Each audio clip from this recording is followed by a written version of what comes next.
இப்பல்லாம் அத நீங்க சொன்ன மாதிரியே சாட் ஜிபிடியா, இல்ல நீங்க வந்து இன்ஸ்டாவா, இல்ல கூகுளா, இல்ல என்ன அப்படின்னு தான் கேட்குற மாதிரி ஆயிடுச்சு. ஓகேயா? ஏன்னா அப்படியே ஒரு டயக்னோசிஸ், அதோட ட்ரீட்மெண்ட் எல்லாமே ட்ரூ. வந்துருவாங்க.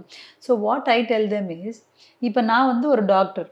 நான் போயி ஒரு இன்ஜினியரிங் வேலை, ஒரு ஏதாவது ஸ்விட்சா எடுத்துட்டு, அத எப்படி ஃபிக்ஸ் பண்றதுன்னு பண்ண போயின்னா என்ன ஆகும்? ஸோ எனக்கு ஏதாவது ஒரு ஆகும்ல. எனக்கு ஏதாவது ஷாக் வரும். Something like that will happen to me. True, so that true. Is what I tell them. நீங்க நாலேட்ஜுக்கு நீங்க படிங்க. But don't try to apply it. ஏன்னா ப்ராப்ளம் என்னன்னா, it will unnecessary give them only stress. ஏன்னா ஒரு silly மேட்டரா இருக்கும். இப்ப நீங்க சொன்ன மாதிரி வாட்டர் டிஸ்சார்ஜ். இப்போ வாட்டர் டிஸ்சார்ஜ் நீங்க கூகுள்ல போட்டா, இல்ல எந்த சர்ச்லயுமே நீங்க இன்டர்நெட் சர்ச்ல நீங்க போட்டாலும், it will end up with cancer. ஓகேயா? அது வந்துருவாங்க. ஐயோ! டாக்டர் எனக்கு கேன்சரா இருக்குன்னு அவங்கள டயக்னோசிஸோட வருவாங்க. பட் பார்த்தா simple.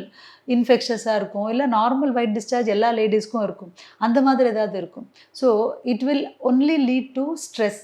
So what I want to tell people is படிங்க, எல்லாமே நாலேட்ஜ் வச்சுக்கோங்க. பட் அது உங்களுக்கு அப்ளை பண்ணாதீங்க.